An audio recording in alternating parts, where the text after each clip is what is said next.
Bonjour, nous allons entamer aujourd'hui un nouveau chapitre qui s'intitule La structure portante horizontale, les poutres.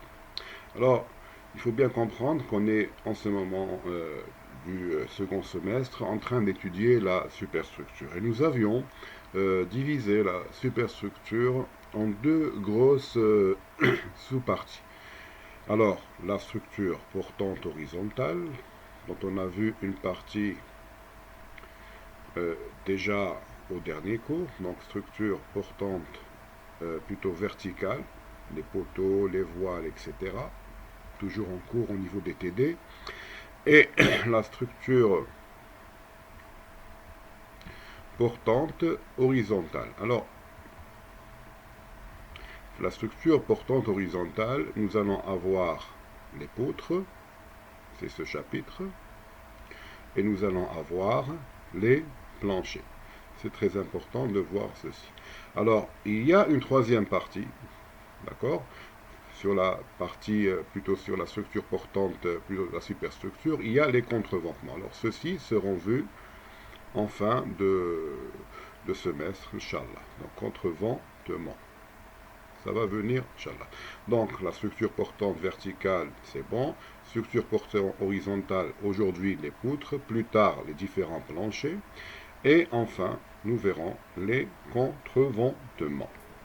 Alors les poutres, c'est quoi les poutres? Tout le monde sait c'est quoi une poutre. Ce sont des éléments horizontaux, des éléments porteurs horizontaux qui ceinturent les étages, qui ceinturent les trames. Alors les poutres, ce sont des porteurs horizontaux, donc chargés, regardez, de reprendre les charges et surcharges se trouvant sur les planchers pour les retransmettre au poteau. Rappelez-vous de la descente de charge. D'accord? Alors, nous allons les voir ici sur une petite figure, tout de suite. Voilà, là ici, nous pouvons voir, pardon, donc un exemple type de structure, la superstructure verticale, les poteaux, les poutres, le plancher. Alors, ceci, c'est OK. Aujourd'hui, c'est ce qu'on va faire, là, ce qu'on va faire maintenant, et les planchers plus tard. Alors, on voit bien que les planchers reposant sur les poutres reposant sur les poteaux, c'est le schéma classique de la descente de charge qu'on a vu jusqu'à présent.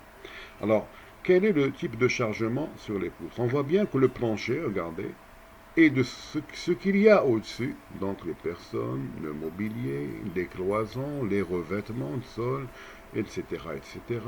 Tout ça est posé sur le plancher.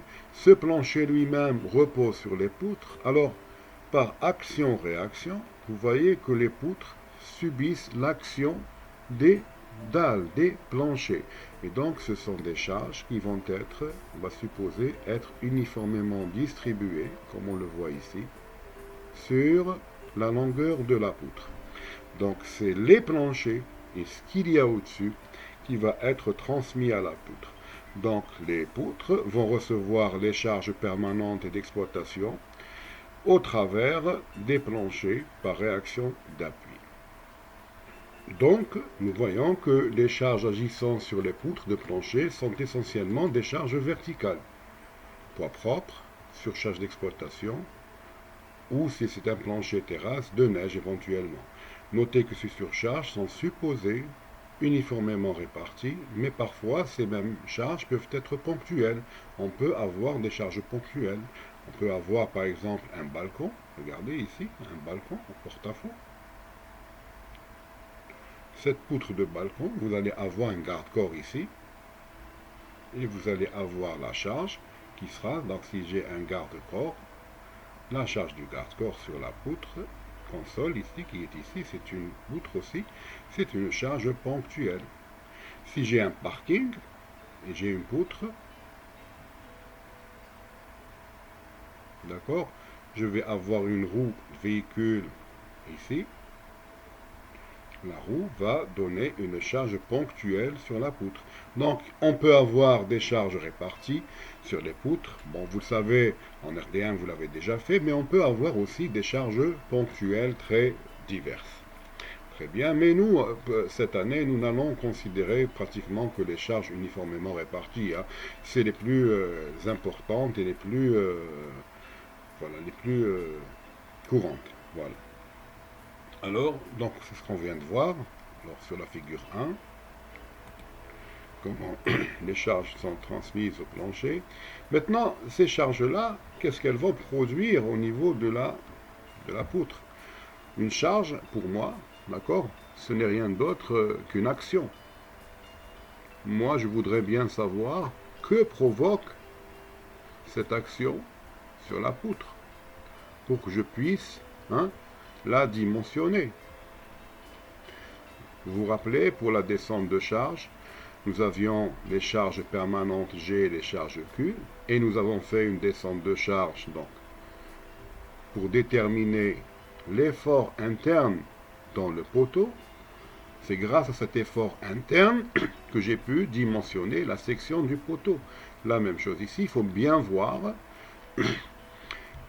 il faut bien distinguer entre action et maintenant ce qu'il me faut, c'est les efforts internes dans la poutre. C'est très important, les efforts internes. Alors dans une poutre, nous allons avoir différents efforts internes. En RDF, je pense que vous avez déjà vu ça. Une poutre est soumise à des efforts internes, les plus généraux étant le moment de flexion M, l'effort de cisaillement ou l'effort tranchant T et l'effort normal N. Alors pour nous, pour des poutres qui sont comme ça, chargées uniformément comme ça, qu'est-ce qu'on pourra dire? Là, je vais mettre un appui là, un appui ici. Qu'est-ce qu'on pourra dire pour l'effort N? Chargement vertical, je viens de dire que les charges que je vais considérer en ce moment même, c'est des charges uniquement verticales. Donc c'est des charges de G, Q et éventuellement de la neige. D'accord? Donc si des charges verticales il y a, l'effort normal dans la barre, il sera nul. Donc les poutres, en général, ne sont pas soumises à des efforts normaux. Les poutres de plancher, attention, c'est les poutres de plancher qu'on est en train de voir. Je pourrais avoir une poutre sur un appentis, c'est-à-dire j'ai une toiture inclinée. Dans ce cas-là, je vais avoir les charges G, comme ça. Et pour ces poutres-là, je vais avoir N qui serait différent de 0. Parce que cette charge-là, elle va se décomposer en une charge perpendiculaire à l'axe neutre de la poutre en appentis, qui va me donner M et T, et cette charge-là, qui serait parallèle à l'axe de la poutre, elle va me donner N. Donc, pour les poutres de plancher, l'effort est nul, mais si j'ai une toiture qui serait inclinée, l'effort normal ne serait pas nul. Alors, toujours par simplification, nous allons considérer donc cette année que les poutres de plancher, où je vais avoir uniquement M et T. Bon, la prise en charge de N, on pourra la faire peut-être en TD pour des structures comme ça en incliné. Pour le moment, nous n'allons considérer que les poutres qui seraient, je dirais, horizontales et qui recevraient des charges verticales et ou pour lesquelles l'effort normal serait nul automatiquement. Voilà, donc nous allons considérer pour le moment, pour les poutres qui sont soumises à des charges verticales, que des moments M de X et T de X. Alors j'ai représenté sur cette figure que vous voyez en bas une poutre type d'un bâtiment, donc on appelle une poutre continue. Donc vous avez vos poteaux, différents poteaux, vous avez votre poutre, et puis vous avez un chargement vertical très général que j'appellerai Q, comme en RD1. Alors, on voit bien que cette structure-là, les poteaux étant considérés comme des appuis, on voit bien que, vous voyez bien que c'est une structure qui est hyperstatique, qui n'est pas isostatique, donc hyperstatique. Très bien. Et déterminer les diagrammes M et T pour une structure hyperstatique, vous, en deuxième année CPI, vous ne savez pas le faire. D'accord? Il y a des méthodes assez particulières, assez spéciales pour étudier les poutres hyperstatiques. Vous ne le faites pas, mais n'empêche qu'on va essayer de voir, non pas numériquement les valeurs de m de x et t de x, mais on va essayer d'imaginer, imaginer l'allure de ces moments sur une poutre et l'allure de cet effort tranchant sur la poutre, de ces efforts internes à l'intérieur de ces poutres. Donc je vais avoir m de x quelque part, je vais avoir t de x quelque part, et moi je voudrais connaître comment et quels sont ces efforts internes qui sont à l'intérieur du matériau, qui vont solliciter mon matériau, quelle est leur importance, d'accord, pour pouvoir prédimensionner plus tard ou ferrailler ma poutre si elle est en béton armé. Alors, étant donné qu'on ne peut pas déterminer, dans l'état actuel de vos connaissances, vous ne pouvez pas déterminer MT, MX, TX pour une structure hyperstatique, on va essayer de détourner le problème. Alors, au lieu de tracer le diagramme de M de X, je vais essayer d'imaginer la déformer. Ce que vous voyez ici, c'est la déformer. Je pense que la plupart d'entre vous, par esprit, voilà, peuvent imaginer que la poutre se déforme ainsi. Regardez, comme une sinusoïde, d'accord? D'accord, ça monte, ça descend, ça monte, ça descend. Très bien.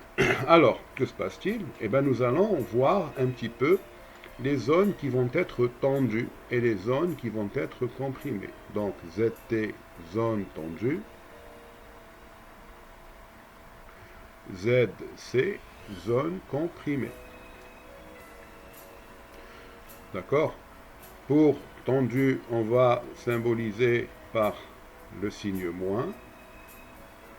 La zone comprimée, on va la repérer par un signe plus. Alors, où sont les zones tendues ici? Je vais prendre ma poutre, je vais me mettre au milieu de travées, ici. J'ai une poutre qui fléchit. Les deux points qui sont en bas, ici, ont tendance à s'éloigner les uns des autres. S'ils s'éloignent, ça veut dire que j'ai quoi? J'ai une traction. Les points qui sont en haut, regardez, ont tendance à se rejoindre et c'est une compression. Je fais ici la même chose, je vais avoir les points en bas vont s'éloigner, c'est une traction vers le bas, compression vers le haut, traction vers le bas, compression vers le haut. Très bien. Venons-en maintenant aux appuis. Regardez aux appuis, qu'est-ce qui se passe? On voit bien qu'il y a une inflexion, donc ça change de direction. Si je prends un point qui est ici, je vois bien que les points ici vont en tendance à s'éloigner les uns des autres. Donc aux appuis, je vais avoir une traction. Aux appuis, je vais avoir une traction en haut. Mais en bas, regardez, les points ont tendance à se rejoindre. Donc ici, je vais avoir de la compression. Compression au niveau des appuis. Je vais aller en porte-à-faux. Regardez le porte-à-faux. Ici, j'ai fait exprès de faire un porte-à-faux. C'est un balcon, c'est une poutre de balcon ou je ne sais quoi. Pardon. Et bien ici, nous allons voir kiff. Les points qui sont ici vont s'éloigner. Comme là. Donc c'est une traction. Et c'est une compression vers le bas. Alors ici, regardez, les points ne s'éloignent pas, ils ne se rapprochent pas. Il n'y a ni compression ni traction. C'est vrai, le bout du porte-à-faux, le moment est nul, et donc vous n'avez aucun moment ici. Donc il n'y a ni traction ni compression. Alors, j'avais déjà dit pour les nervures de semelle filante que le diagramme, rappelez-vous, le diagramme des moments fléchissants M de X est toujours tracé du côté, vous vous rappelez de cette définition? Du côté des fibres tendues.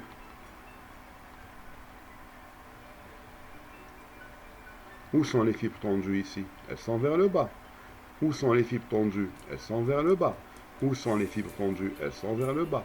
Donc le moment va être vers le bas. Donc je vais avoir le moment va être là. Il va être là. Il va être là. Aux appuis, le moment va être en haut. En haut. En haut. En haut. Je vais changer de couleur. Donc ici, j'ai un point de moment nul. C'est une charge répartie. Donc le moment varie en x2. Donc c'est une parabole. Donc regardez, si la fibre tendue ici, elle est vers le haut, donc le moment, là, هنا. Donc je fais rejoindre ce point, par ce point, non pas par une droite, parce que je vais tracer le diagramme de M de X, c'est ce que je vais faire maintenant. Je vais tracer le diagramme, ça ne m'intéresse pas les valeurs. Les valeurs, c'est pour la résistance des matériaux. Moi, c'est le concept. Alors, j'ai une fibre tendue ici, j'ai une fibre nulle ici, donc le moment sera nul ici. Il va rejoindre là, il va rejoindre par une droite. Non, c'est pas une droite. Vu que c'est une charge Q par mètre linéaire, donc ça va être une courbe, comme ça. C'est une charge kiff par mètre linéaire, elle va rejoindre, regardez, on a le moment fibre tendue vers le bas, donc le moment là, je ne vais pas rejoindre ce point, faire ce point par une droite, mais je vais le faire rejoindre par une courbe. Je vais le faire rejoindre par une courbe. Je vais le faire rejoindre par une courbe. Moi, elle est vraiment mauvaise dans la dernière courbe.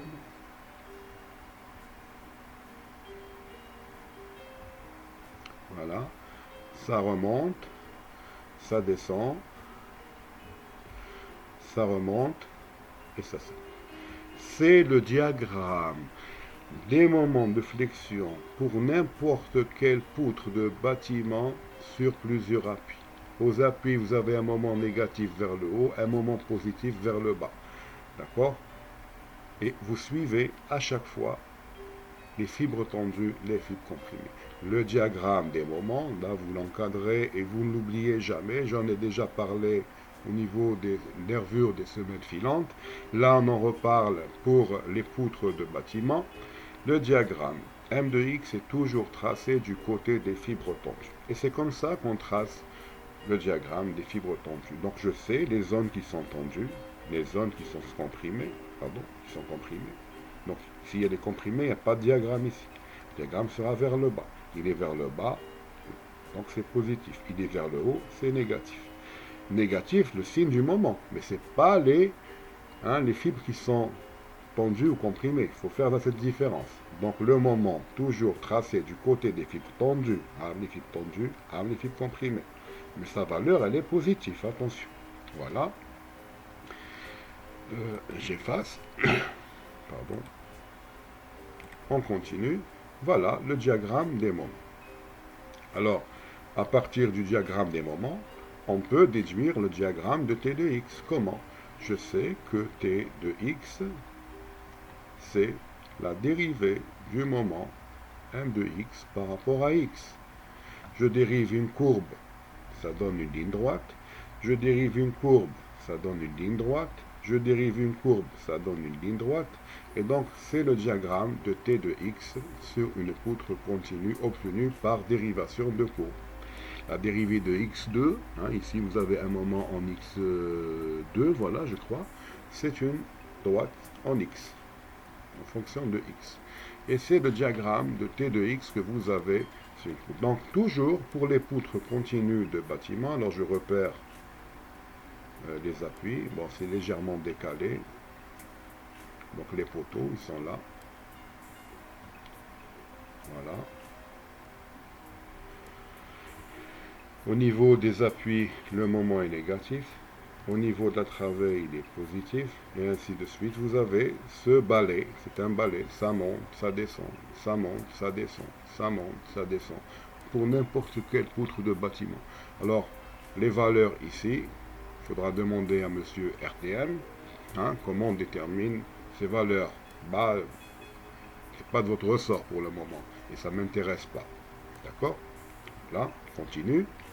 Nous allons donc nous intéresser maintenant aux poutres en béton armé. Alors, nous allons voir d'abord les différentes formes de coffrage. Alors, les poutres en béton armé, je viens de symboliser ici, ou de schématiser plutôt une poutre, deux poutres. Alors, les plus courantes, ce sont des poutres de section rectangulaire, de hauteur H et de largeur B. Alors, c'est des poutres rectangulaires, c'est les plus courantes, c'est à peu près à 99% des cas. Parfois, d'accord, on peut avoir des poutres, donc toujours B0 et H, mais des poutres de section trapézoïdale. Alors, ces poutres-là se rencontrent généralement lorsque vous avez de fortes charges, d'accord, où on a besoin d'une plus forte inertie de la section. Alors, c'est très rare, hein, ce genre de section, c'est vraiment très rare. Et ça pose un petit problème de coffrage. Vous voyez, pour coffrer ces poutres-là, il faut mettre un coffrage incliné. Et c'est pas très évident. Alors, c'est plus simple de réaliser des coffrages, d'accord, rectangulaire, c'est beaucoup plus simple. Alors je voudrais revenir sur la notion de la poutre rectangulaire. La partie basse, le B, on l'appelle la base de la poutre. H, regardez, H, nous l'appelons retombée. C'est un terme que vous connaissez déjà, mais qui est différent à celui que vous utilisez en atelier d'architecture. En atelier d'architecture, la retombée, vous appelez retombée, cette partie, que je vais appeler petit h0, c'est la partie du sous-plafond à la face inférieure de la poutre. Pour nous, ingénieurs, la retombée de la poutre, c'est toute la section résistante. Et donc, elle doit inclure la partie qui est dans le plancher. Et pour nous, la poutre, c'est du bas de la poutre jusqu'à quoi? Jusqu'à dessus plancher. D'accord? Donc il y a une différence entre la terminologie que nous utilisons, nous, ingénieurs structure, et vous en atelier. Mais ce n'est pas grave. Donc pour vous, la retombée, c'est ce qui apparaît dans l'espace. Pour nous, c'est ce qui est résistant. Et donc on doit inclure la partie qui est noyée dans le plancher, parce que cette partie contribue aussi à la résistance de ma poutre. Très bien. Alors c'est les poutres rectangulaires, ainsi de suite, les poutres trapézoïdales, très rares, donc on n'utilise pas, mais j'en parle comme ça. Alors il existe aussi d'autres formes de poutres. C'est les poutres en I et les poutres en T. Alors ces poutres-là, c'est plus des poutres en béton armé, mais c'est des poutres en béton précontraint. Béton précontraint. Elles sont utilisées dans les grandes portées. D'accord? Alors pourquoi ces poutres-là? Pourquoi cette forme en T? Ben, on sait très bien que l'inconvénient majeur, donc l'inconvénient majeur du béton armé, c'est son poids. L'inconvénient majeur du béton armé, c'est son poids. Il est lourd. Il est lourd le béton armé. Donc c'est une tare. Donc qu'est-ce qu'on a fait? Donc, pour les grandes portées, au lieu de faire une poutre sur une grande portée qui aurait une section, regardez, immense, parce qu'on a besoin d'une grosse rigidité, d'accord, on a remarqué que réellement les parties qui travaillaient, c'était les parties qui étaient situées peut-être en bas et en haut de la poutre, vu qu'on a des moments comme ça. Et donc ces parties-là ne nous servaient pas à grand-chose, d'accord, c'était juste un poids en plus. Pourquoi ne pas l'éliminer et d'avoir une section, d'accord, plus résistante, autant résistante, et encore plus légère du moment où on a enlevé de la matière qui ne nous intéresse pas. La même chose pour la poutre en T. Donc on lui a enlevé pratiquement, regardez, une grosse partie à gauche et à droite.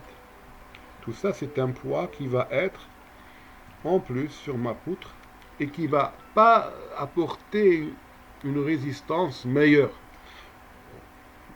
C'est mieux de l'enlever, d'avoir une poutre beaucoup plus fine qui serait résistante. C'est ce qu'on appelle les sections en T et les sections en I. Alors, j'ai dit que c'est pour les très grandes portées, des portées supérieures à 20 mètres. Vous trouvez ce genre de poutre dans les parkings à étage. Alors à Alger, nous avons le parking à côté de la grande poste, niveau port, niveau du port, la sortie du port, le parking Bounetta. C'est un parking fait en béton. Bounetta, c'est un shahid, d'accord? Vous pouvez aller le visiter.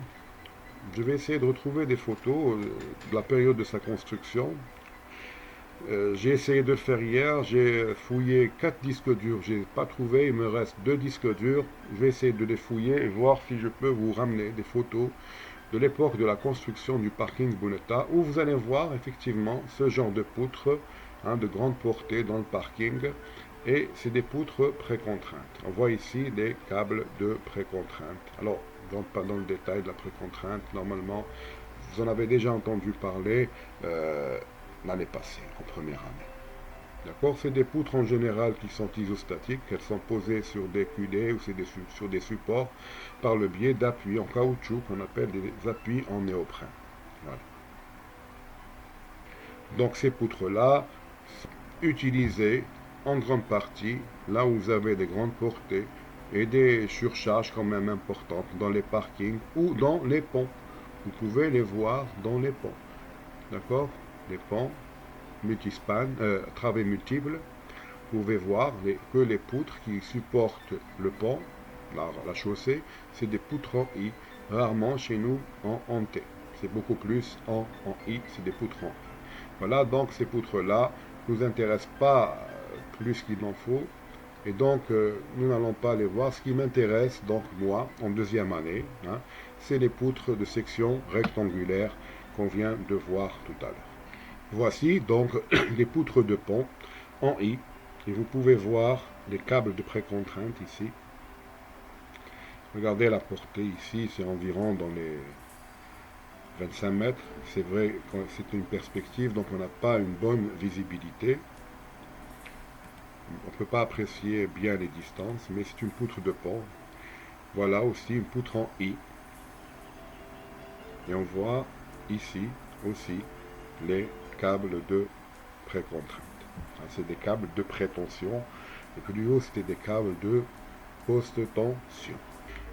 Continuons maintenant et nous allons voir comment se fait le ferraillage des poutres en béton armé. Alors on sait que toute pièce en béton armé se doit d'être ferraillée. Alors maintenant on se pose la question comment on doit ferrailler nos poutres. Alors on sait très bien que le ferraillage est là pour reprendre quoi? Pour reprendre une faiblesse du béton. Lorsqu'on met un ferraillage, c'est pour reprendre une faiblesse du matériau béton. Cette faiblesse, c'est quoi? C'est son incapacité à reprendre des efforts, de traction. D'accord? Donc à chaque fois que j'ai de la traction, le béton ne peut pas la reprendre. Il faudra mettre des tiges d'acier, d'accord, pour reprendre ces tractions. Donc T. Alors donc, pour ferrailler un élément en béton armé, qu'est-ce qu'il faudra faire? Puisque maintenant, il faut contrer cette traction, il faut, sur une poutre comme celle-ci, qui est là, repérer les zones de traction et les zones de compression. Dans les zones de traction, étant donné que ce dernier, le béton, ne peut reprendre cette dernière, donc la traction, on va mettre des aciers. Alors, tout à l'heure, nous avions vu le diagramme des moments, qui était tracé donc à peu près comme ça. Alors, je fais une simplification. Les appuis, différents appuis. Et donc, ça montait, ça redescendait, ça montait, et ça redescendait, ça montait, et ça redescendait, ainsi de suite. Donc, le diagramme étant tracé vers le bas ici, la traction est vers le bas. Le diagramme étant tracé au niveau des appuis vers le haut, donc les tensions, donc les tractions sont vers le haut. Très bien. Alors, avec ça, qu'est-ce que je vais faire? Donc, ayant repéré les zones de traction, ça veut dire qu'ici, je vais avoir des forces qui vont aller dans ce sens-là, donc T et T. Alors, le béton ne peut reprendre ça, donc je vais mettre une barre d'acier vers le bas. Donc, vers le bas, pourquoi? Parce que c'est vers le bas qu'il y a la traction. La partie supérieure, il y a de la compression, donc j'en ai pas besoin. Donc je vais mettre une barre d'acier vers le bas, ou plusieurs barres d'acier vers le bas, tout dépend de l'intensité de T, pour que cette barre-là va reprendre cette traction et annuler ces deux efforts T et T. Voilà. Le diagramme des moments dont je viens à l'instant de parler. Je répète, règle, le diagramme des moments est toujours situé du côté des zones tendues. Donc c'est le diagramme qui va vous donner où mettre l'acier. Donc s'il est vers le bas, je mets l'acier dans la zone tendue, donc vers le bas. vers le bas, vers le bas. Le diagramme au niveau des appuis vers le haut, donc je vais mettre des aciers vers le haut, vers le haut, vers le haut, ainsi de suite. Donc vous voyez que les aciers sont tantôt vers le haut, tantôt vers le bas. Au niveau de l'appui, les aciers sont vers le haut. Au niveau de la travée, les aciers sont vers le bas, et ainsi de suite. On voit donc sur cette photo la poutre non déformée, maintenant avec ses aciers. On travée les aciers vers le bas, on appuie les aciers vers le haut, ainsi de suite. Voilà. Et donc, c'est comme ça qu'on ferraille généralement les poutres de bâtiment. Alors, il faut bien voir que ces aciers, c'est eux qui s'opposent aux tractions. Et qui permettent au béton de ne pas céder sous ces tensions qui lui font vraiment des dommages très très importants. Maintenant, nous allons voir l'expérience de l'effort tranchant. On a dit que ma poutre était soumise à M de X. Je viens de régler, je viens de ferrailler pour M de X. Donc M de X, OK. Mais T de X, qu'est-ce qu'il provoque sur ma poutre? D'accord? Qu'est-ce qu'il provoque? Alors, pour essayer de comprendre comment réagit une poutre en béton ou n'importe quel autre matériau par rapport aux effets du cisaillement, on va voir une expérience. Pour le moment, c'était simple. C'était la déformée, c'était la déformée de la poutre qui me donnait les zones tendues et les zones comprimées, d'accord? Et je mettais les aciers. Mais comment se manifeste l'effort tranchant dans une poutre? Voilà. Pour comprendre comment se manifeste l'effort tranchant sur une poutre, nous allons faire une expérience. Alors, nous allons imaginer que notre poutre, elle est constituée comme avec des couches. Voilà, un millefeuille, si j'ose dire. D'accord? Voilà, une couche, deux couches, trois couches, quatre couches, cinq couches. Bon, j'ai pris 5 couches, juste pour illustrer. Et on va lui appliquer une charge uniformément distribuée. Regardez qu'est-ce qui va se passer. On va remarquer que la poutre va se déformer, que les couches vont se déformer en flexion. Mais regardez qu'est-ce qui se passe. La couche qui est là et la couche qui est là, regardez, elles ont subi un déplacement différentiel qu'on appelle un glissement. Vous pouvez réaliser cette expérience avec votre cahier. Prenez un cahier ou un livre, d'accord? Mettez votre cahier, votre livre sur 2 appuis et appuyez. Vous allez voir que les feuilles, d'accord, elles vont se déplacer comme ça, exactement comme sur le schéma ici. Et donc, il y a un glissement. Alors, s'il y a un glissement, cela veut dire quoi? Cela veut dire que j'ai eu une force qui tire là et une force qui tire dans ce sens-là. Cette différence de glissement, c'est 2 forces qui sont d'intensité différente. T1, T2.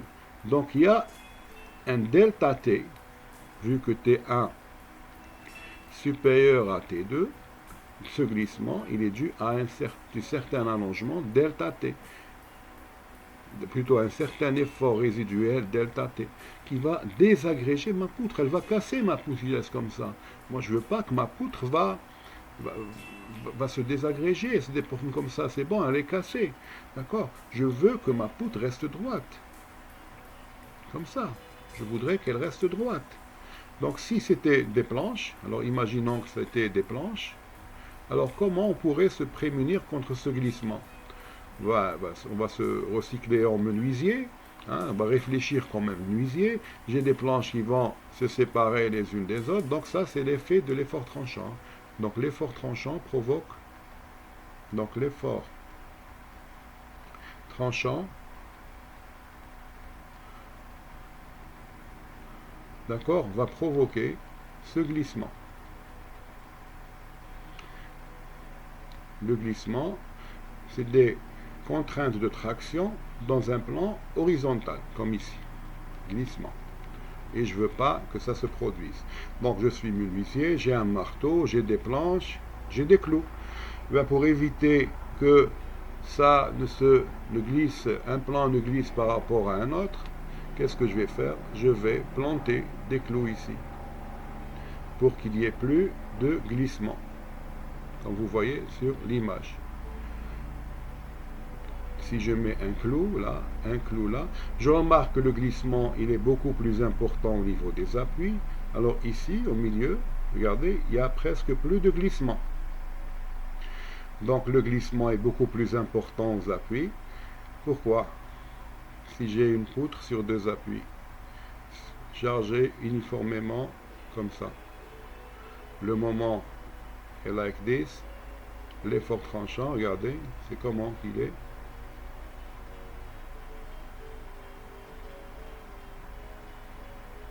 Je vois qu'il est comme ça.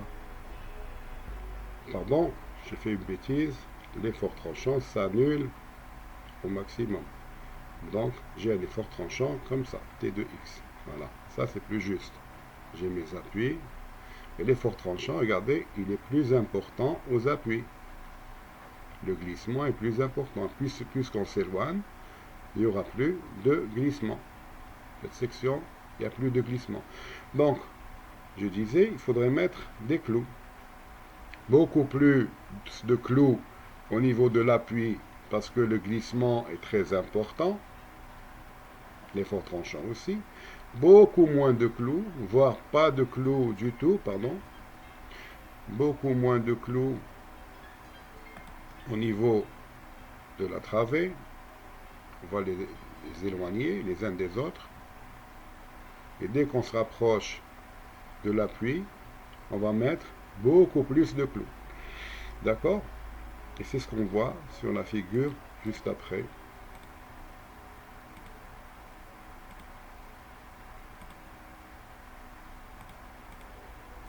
Donc on met des clous, beaucoup plus de clous. Oui, ça c'est des clous. Beaucoup plus de clous au niveau de l'appui et moins de clous là où il n'y a plus de glissement en travée. D'accord? Mais pour une poutre en béton armé, est-ce qu'on va mettre des clous? On ne pourra pas mettre de clous. À la place des clous, nous allons mettre, si je dessine la section de cette poutre, d'accord, c'est une section, je ne vais pas mettre des clous, je vais dessiner ma section de poutre. Donc j'ai mes aciers de traction et de compression, ceux que j'avais dessinés tout à l'heure, toujours à la flexion. Au lieu de mettre des clous, ici, pardon, j'ai changé de couleur, je vais mettre des clous là et des clous là. Est-ce que c'est faisable? Est-ce qu'ils vont tenir tout seuls? Non, on ne va pas mettre des clous, on va mettre des cadres. Voilà, et donc des cadres et les épingles, c'est pas des clous. Donc c'est un bon moyen de contrer le cisaillement. Donc les cadres, c'est pour le cisaillement des poutres, c'est pour l'effort tranchant T2X. On a plus de cadres au niveau des appuis, vu que l'effort tranchant est beaucoup plus important, moins de cadres au niveau de la travée, étant donné qu'il y a moins d'effort tranchant, voire pas du tout au niveau de la travée. Voilà, donc je schématise ici une poutre avec un poteau, regardez, les armatures longitudinales, les armatures pour l'effort tranchant, donc les cadres, on appelle ça les armatures transversales. Armatures, les cadres, on les appelle les armatures transversales.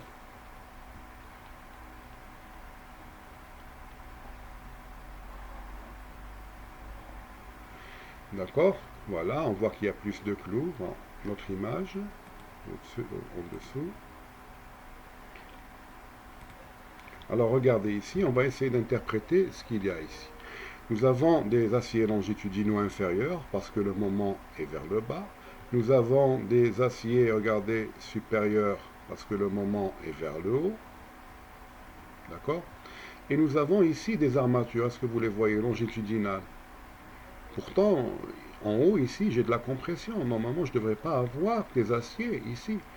Mais s'il vous plaît, est-ce qu'on pourrait monter, est-ce qu'on pourrait réaliser une poutre uniquement avec des armatures toutes seules, hein, au niveau du bas, au niveau du haut, avec des cadres? Qu'est-ce qui pourrait tenir les cadres? Alors on rajoute toujours des aciers de petit diamètre pour réaliser une sorte de cage que l'on puisse réaliser en atelier, la lever avec la grue, la ramener directement, la poser sur les deux poteaux. Donc on doit réaliser ce qu'on appelle des aciers de montage. C'est des aciers de petit diamètre qui vont me permettre de faire une sorte de cage. Alors si je mettais uniquement les aciers en appui et les aciers en travée, est-ce que ces aciers-là pourraient rester comme ça, d'accord? Non. Donc il faut des aciers en plus, des aciers de montage de petit diamètre. Alors les aciers qui travaillent, on voit qu'ils sont de gros diamètre, ils sont plus foncés, vous voyez. Les aciers de montage, même en bas, on a des aciers de montage, vous les voyez ici, qui rentrent jusqu'ici. Là, le moment est positif jusque-là. Donc j'ai mes aciers principaux qui résistent au moment vers le bas. Là, j'ai plus de moment, le moment est beaucoup plus vers le haut. Donc, mais je mets des armatures de montage pour réaliser une sorte de cage que je peux trimballer avec ma grue, là, monter. Alors remarquez les cadres ici qui sont très serrés au niveau des appuis. D'accord? L'espacement des cadres, on appelle ça l'espacement très réduit au niveau des appuis parce que l'effort tranchant est important ici. En travers, l'effort tranchant est nul. Et là, on peut mettre que quelques cadres de montage, voilà, pour réaliser ma fameuse cage. Donc, dans une poutre, vous avez des aciers de montage qui servent presque à rien, si ce n'est à monter, à réaliser cette fameuse cage de la poutre pour qu'on puisse la déplacer, la monter, la mettre sur place. Les aciers principaux, donc c'est les aciers longitudinaux inférieurs pour contrer les tractions pour moment vers le bas. Les aciers principaux, voilà, que vous voyez ici, vers le haut, pour les moments en appui. D'accord? Les cadres, très espacés au niveau de la travée, moins espacés au niveau de l'appui. Très bien. Alors en général, le diamètre des barres, des cadres, il varie du diamètre 8 mm jusqu'à 10 mm. L'espacement, il varie donc des cadres, donc les cadres, je parle des cadres, l'espacement des cadres à l'appui, il est de 8 à 10 cm. Donc tous les 8 cm, vous mettez un cadre parce que l'effort tranchant est important. En travée, vous allez jusqu'à 25 cm. D'accord, juste des cadres pour le montage. Alors le diamètre des barres principales qui reprennent la traction, en général, c'est du diamètre T12, d'accord, T14, parfois plus T16, parfois plus jusqu'à T20. Au-delà de T20, généralement, pour les poutres, on n'utilise pas au-delà du tore de 20 mm. Donc, très rarement, on dépasse le diamètre 20 pour les poutres, pour des raisons pratiques. Hein. Généralement, au-delà du 20, si vous avez le T25, 25 mm de diamètre, donc on peut difficilement lui donner la forme courbe comme ça, le cintrer, et donc on préfère utiliser le T25 ailleurs. Voilà, donc on arrête le diamètre des barres au niveau entre 12 et 20 mm. Pour les cadres, vous avez des diamètres de 8 à 10, d'accord? Alors ici, on utilise le tore, donc les aciers haute adhérence pour les aciers principaux. Acier haute adhérence. Les aciers haute adhérence, c'est les aciers munis des bosses, donc du crantage, haute adhérence. Alors pour les cadres, on peut utiliser du tore, donc les aciers haute adhérence, mais généralement on utilise, pourquoi j'ai mis phi, on utilise des aciers lisses. Ils sont moins chers, les aciers lisses. Bon, actuellement en Algérie, on a un petit problème, donc on n'a pas une grosse production d'acier lisse. Donc vous avez l'acier lisse, je crois, qui s'arrête à 8 mm, donc on ne le fabrique plus. D'accord? On peut utiliser, dans ce cas-là, si vous avez au-delà de 8, vous pouvez utiliser des aciers haute adhérence de 10 mm. Alors pour résumer, les aciers constituant le ferraillage du poutre se composent des armatures de montage de petit diamètre, des armatures de renfort en travée, donc en bas, pour reprendre les effets de la flexion importante en travée, qui donnent des effets de traction sur les fibres inférieures de la poutre. Des armatures de renfort aux appuis, donc on appelle aussi les chapeaux, hein, au niveau des appuis. Voilà, au niveau des appuis, on appelle les aciers en chapeau, c'est comme une casquette, regardez. On les appelle les aciers en chapeau, hein, pour reprendre le moment négatif qui donne des zones de traction sur les fibres supérieures maintenant de la poutre. Ben, les armatures de transversales, les cadres étriés, épingles qui reprennent l'effet de l'effort tranchant. Remarquez que le nombre de cadres appuyés est plus important qu'en travée, ceci en raison de l'importance de l'effort tranchant. À chaque fois que l'on se rapproche des appuis, voit diagramme T de X plus. Alors voici donc une petite illustration. Alors vous voyez donc un poteau et des poutres. Vous voyez les armatures de montage, elles sont là. Et les armatures qui travaillent à l'appui, c'est ces deux-là. Donc c'est les armatures principales. Elles sont plus grosses que ces deux armatures. Voilà. On voit aussi ici la même poutre, mais d'un autre côté. Hein, pour voir l'autre côté, vous avez des armatures de montage au niveau bas. Regardez, au niveau bas. Je peux zoomer.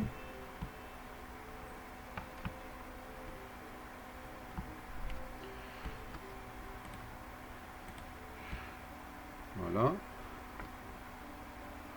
Regardez, les armatures de montage sont là. Et les armatures de renfort pour le moment en travée, elles sont là. C'est celles-là qui vont travailler en travée. Et c'est ces armatures, regardez, en appui. Il y a des armatures en plus en appui, avec les armatures de montage. Les cadres, regardons les cadres.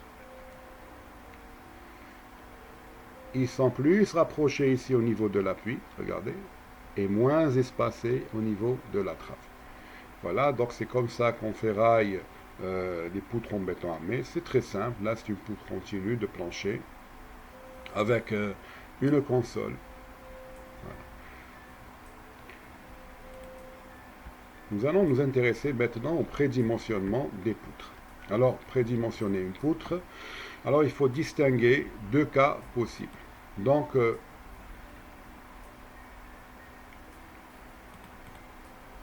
voilà. Pour dimensionner ou bien pour prédimensionner une poutre, vous avez ce tableau qu'il faudrait peut-être apprendre par cœur. Bon, il est très simple. Ben, vous avez le type de poutre. Une poutre isostatique sur deux appuis, c'est-à-dire où vous avez un poteau là et vous avez votre poutre. D'accord? Vous avez une poutre hyperstatique continue, c'est celle qu'on a vue tout à l'heure. D'accord? Pardon? Voilà, une poutre continue. Alors, dans l'un et l'autre cas, on doit déterminer le ratio H sur L. H sur L, c'est quoi? Si je note H, vous allez comprendre, H, la retombée au sens de l'ingénieur, attention, hein, pas à votre sens, de l'architecte. C'est toute la section, du dessus plancher vers dessous poutre, H, et L, c'est la portée de la poutre. D'accord? Plus la portée sera importante, plus le ratio H sur L sera important. Alors, si j'ai une poutre,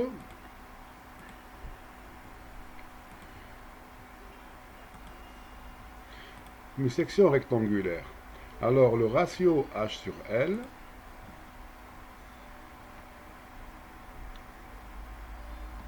va être compris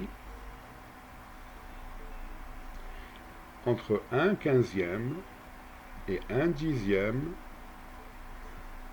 pour une poutre isostatique sur deux appuis. Pour une poutre hyperstatique, le H, donc la retombée sur la portée de la poutre, doit être supérieur à 1/20 et 1/15. D'accord, très bien. Alors, si j'ai une poutre, et donc j'ai la longueur tard, donc c'est une donnée. Et ça, c'est l'inconnu. Donc, je pourrais dire que H, dans ce cas-là, doit être supérieur ou égal à quoi? À L sur 20 et L sur 15.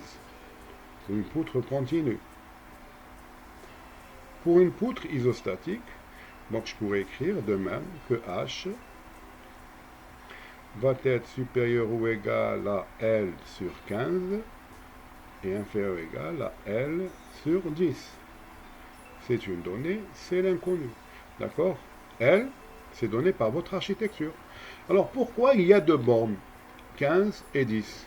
Pourquoi? Vous allez me dire, j'ai le droit de choisir 20, j'ai le droit de choisir 15. Non. Attention. Alors ces deux bornes, ça tient en compte le type de surcharge sur la poutre. Ou sur le plancher, pour être plus exact. Le type de surcharge sur le plancher. Et lui le transmet à la poutre, bien sûr. Donc si j'ai de fortes surcharges, donc si j'ai une bibliothèque, les surcharges, je sais qu'elles peuvent atteindre jusqu'à 1 tonne par mètre carré. Ou la archive, pardon. Archive, c'est 1 tonne par mètre carré. Et un logement, donc archive. Allez, prenons pas archive, prenons bibliothèque. Bibliothèque, on peut aller jusqu'à 500 kg par mètre carré sur le plancher.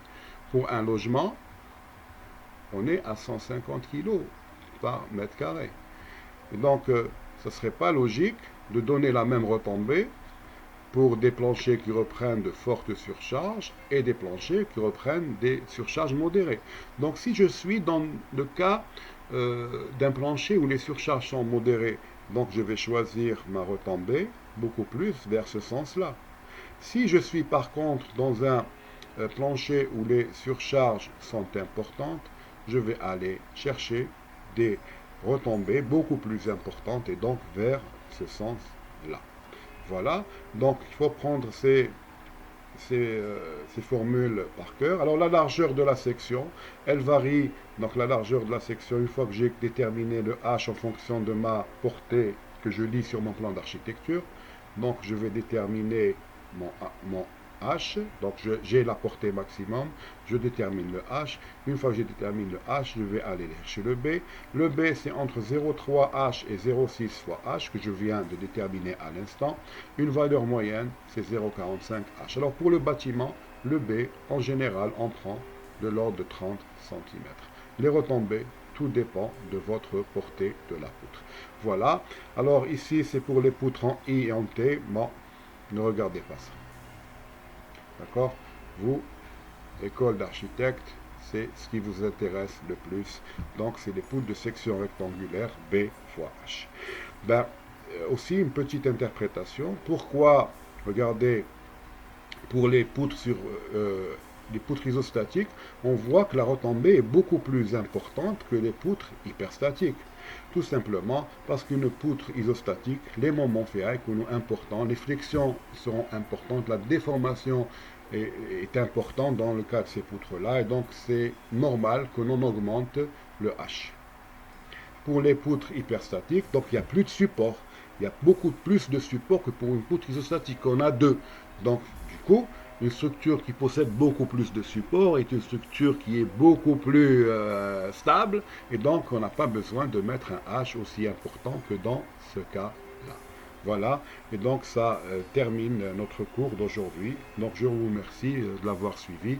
Et attendez une petite question sur ce cours. D'accord, très bientôt.